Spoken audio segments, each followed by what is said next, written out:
हे guys, welcome back. So आज हम जा रहे हैं आगरा ताजमहल देखने, the best example of Mughal architecture. यहाँ पे कैसे वीडियो बनाऊंगा। तो अभी हमने 100 किलोमीटर्स का रास्ता तो तय कर लिया, 100 किलोमीटर्स और बचे हैं। सो मैं तो पहले एक बार आ चुका हूँ यहाँ पर आगरा ताजमहल देखने, बट उस टाइम पे मेरा इतना ध्यान नहीं था। तो इस बार मैं ढंग से देखूंगा। तो इस बार मैं मम्मी को भी दिखाने लाया हूँ। वो उन्हीं का एक्चुअली प्लान था, उन्होंने मुझे नवंबर में बोला था। तो उस टाइम मैंने उन्हें प्रॉमिस किया था कि मैं ले जाऊँगा, बट उस टाइम ले जा नहीं पाए कोविड की वजह से। तो अभी थोड़ा सा रिलीफ है, तो इस वजह से अभी मैं ले जा रहा हूँ उन्हें घुमाने, और ख़ुद भी थोड़ा सा हम एक्सप्लोर करेंगे। अभी हमने फ़र्स्ट रेस्ट लिया अपना, तो मैंने सोचा कि इतनी देर मैं आपको थोड़ा सा बता ही दूँ जितना भी मुझे पता है ताजमहल के बारे में। तो ताजमहल जो है वो मुमताज़ महल के लिए बनाया गया था, जिनका नाम था अर्जुमंद बानो बेगम। और किसने बनाया था? शाहजहाँ ने बनाया था। सो उनकी स्टोरी कैसे स्टार्ट हुई थी? वो जब 14-15 ईयर्स के थे तभी वो मिले थे, और तभी जो कहा जाता है कि उनकी स्टोरी स्टार्ट हो गई थी। उसके 5 ईयर्स बाद 1612 में जाकर उनकी शादी हुई, क्योंकि एस्ट्रोलॉजर ने कहा था कि बेस्ट जो है उनकी शादी का मुहूर्त वगैरह जो भी निकाला था वो निकाला था 1612 में। तो तब उनकी जाके शादी हुई। तो जो मुमताज़ महल है वो बीवी के साथ ही साथ उसकी एक एडवाइज़र भी थी पॉलिटिकली, और हर एक चीज़ में वो पार्ट लेती थी शाहजहाँ के साथ। ऐसा नहीं है कि शाहजहाँ की कोई और बीवी नहीं थी, शाहजहाँ की और भी बीवी थी, बट वो ऐसा कहा जाता है कि सबसे ज़्यादा जो वो प्यार करता था वो मुमताज़ महल से ही करता था। तो उनकी शादी के बाद उनके 14 बच्चे हुए, बट जो 14th बच्चे को बर्थ देते देते शी डाइड। तो उसके गम में जो शाहजहाँ हैं उसने 2 साल तक कोई भी फेस्टिवल नहीं ज्वाइन किया, कुछ भी नहीं किया, मतलब कि कुछ भी बड़ा नहीं किया जैसा वो हमेशा करता था। तो वो काफ़ी दुख में था, ऐसा बोला जाता है। अब असलियत तो किसी को नहीं पता, बट जो भी बुक्स में लिखा गया वही मैं आपको बता रहा हूँ। जब 1631 में मुमताज़ महल की डेथ हुई तो शाहजहाँ ने उसी टाइम पर ताजमहल बनाने का सोच लिया था, और उसी टाइम पे डिज़ाइन करने के लिए लोग बुला लिए थे। तो जितनी भी लेबर थी वो 20,000 से ज़्यादा थी। वो हर जगह से बुलाई गई थी, कुछ इंडियन थी, कुछ पर्शियन थी, कुछ ऑटोमन एम्पायर से थी, और कुछ यूरोपियंस थे। जहाँ जहाँ से वो बुला सके वहाँ से बुला के उन्होंने बेस्ट वर्क करवाया। ऐसा बोला भी जाता है कि उसने उसके बाद हाथ कटवा दिए थे सबके, बट ऐसा असली में कुछ नहीं हुआ। उसने किसी के भी हाथ नहीं कटवाए थे। बस उसने ये बोला था कि अब आप अपनी वापस कंट्रीज़ में नहीं जा सकते, आपको मैं यहीं पे रहने के लिए जगह दे रहा हूँ और यहीं पे रहने के लिए पैसा दे रहा हूँ।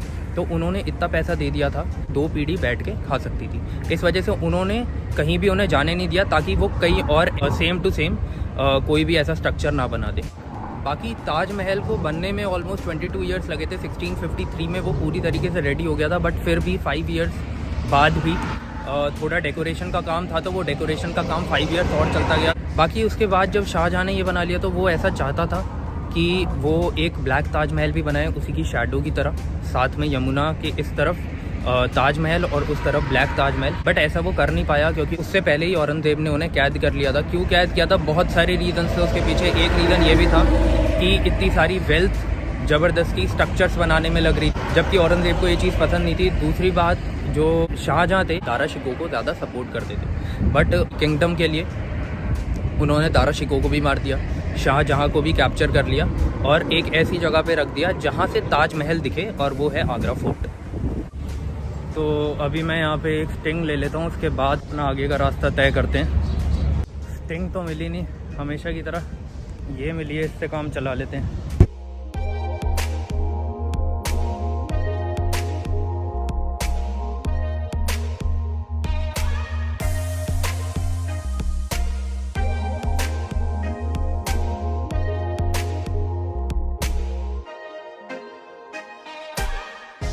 आज हमारे साथ हमारे जो गाइड हैं वो है Shahrukh Khan, mister Shahrukh Khan. Hi sir. तो आज ये हमें गाइड करेंगे, ताजमहल के बारे में सब कुछ बताएंगे।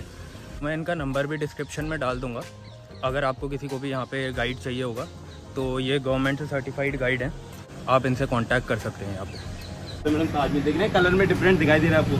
ऊपर देखो थोड़ा येलो दिख रहा है, नीचे वाइट हो रहा है। तो इसको क्लीनिंग करवाया गवर्नमेंट ने। क्लीनिंग कैसे किया? कोई केमिकल वगैरह यूज़ नहीं किया। जो मट्टी होता है ना, मुल्तानी मट्टी, वो इस पे लगा के छोड़ देते हैं। जब सूख जाता है ना, पूरा वाटर से वॉश कर देते हैं। ये पूरा क्लीन हो चुका है, पूरा पार्ट। ये अभी डोम रह गया क्लीन होने के लिए। अभी ये भी मिलेगा आपको देखने को। तो मैंने ऐसा सुना था कि जो ताजमहल का जो टॉप है जी, वो पहले सोने का था, उसके बाद उसे चेंज करके उसे ब्रॉन्ज का गिरा। टॉप नहीं, जो ऊपर मेटल जो लगा, कलश जो लगा हुआ है, वो उस टाइम पे गोल्ड का था मुगल टाइम पर। जब मुगलों के बाद ब्रिटिश लोग आए ना, तो उन्होंने चेंज करके उसमें मेटल का लगा दिया।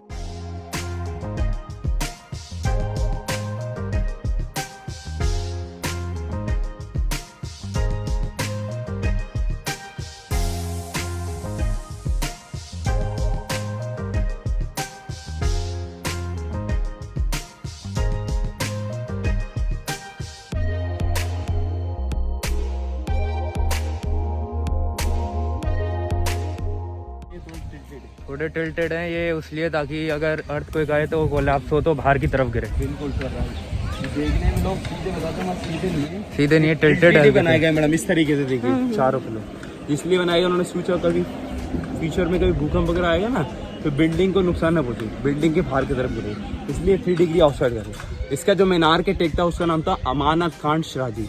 कहाँ से आए थे? टर्की से, जिसने डिजाइन दिया था मीनार के टेक ने, इस हार्ड लगे थे, है ना, रियल जेम स्टोन लगे थे।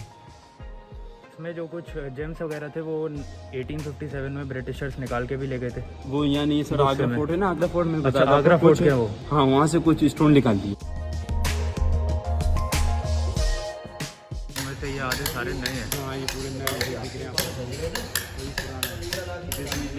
ये जो रेड सैंडस्टोन है इसका तो ये काम कर रहे हैं, वाइट मार्बल का भी ये ऐसे ही काम करते हैं। बिल्कुल ऐसे ही काम करते हैं, मगर वो ज़्यादा हार्ड है, ज़्यादा मेहनत लगती है उसमें, और कोई भी मशीन यूज़ नहीं होती उसमें, मशीन यूज़ नहीं करती हैं। आज भी क्या है, सेम टेक्निक यूज़ करते हैं जो उस टाइम पे था ना, आज भी वो उनका हैंड कैलेंडर होता है। अच्छा, उसमें शेप देते हैं वो डिजाइन फ्लोवर वगैरह के, फिर उसको बना के फिर उसको कार्विंग करते हैं, मतलब पेस्ट किया जाता है उसको, बिल्कुल पेंसिल बिल्कुल। से काटा जाता है, फिर उसके बाद हटा देते हैं उसको, फिर वॉश करके फिर उसको पत्थर को खोदते हैं, मतलब डिग आउट करते हैं, फिर डिग आउट करके बनने के बाद जब फिक्स बैठता है तभी बिठाते हैं, फिर उसके बाद पॉलिश कर देते हैं, मतलब उसको क्लीन कर देते हैं पत्थर। अच्छा, नेचुरल। पिछले 20 मिनट से इससे पैसे ही नहीं दिए गए।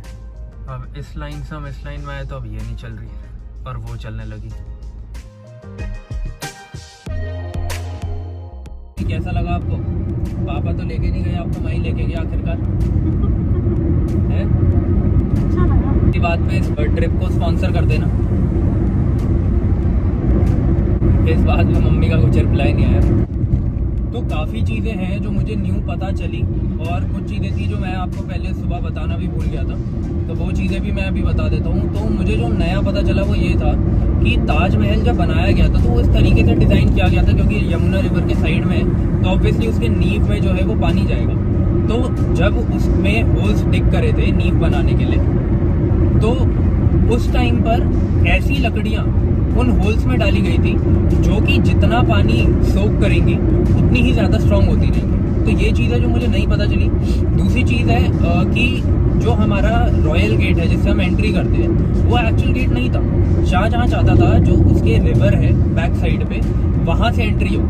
और जो मैं सुबह बताना भूल गया था, जो पिलर्स हैं उसके वो 3 डिग्री पे टिल्ट है, जो चारों तरफ पिलर्स हैं वो ऐसा इसीलिए है क्योंकि अगर कभी ऐसा होता है कि अर्थक्वेक आए तो जो वो पिलर्स है वो बाहर की तरफ ही गिरे, अगर गिरते हैं कभी तो, और अंदर की तरफ गिर के जो हमारी बिल्डिंग है, ताजमहल की बिल्डिंग है, उसे खराब ना कर दे।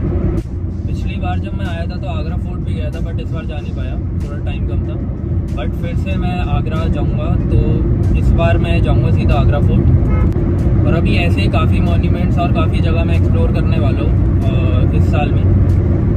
तो अगर आपको वीडियो पसंद आती है तो please like the video and subscribe the channel. अगर ऐसी और भी वीडियो देखनी है तो मुझसे जुड़े रहें, और कर दिया करो यार सब्सक्राइब, फ्री, पैसे नहीं लग रहे। और बाकी मैं कोशिश करूँगा कि अच्छे ब्लॉग बनाऊँ ताकि आपका टाइम भी वेस्ट ना हो।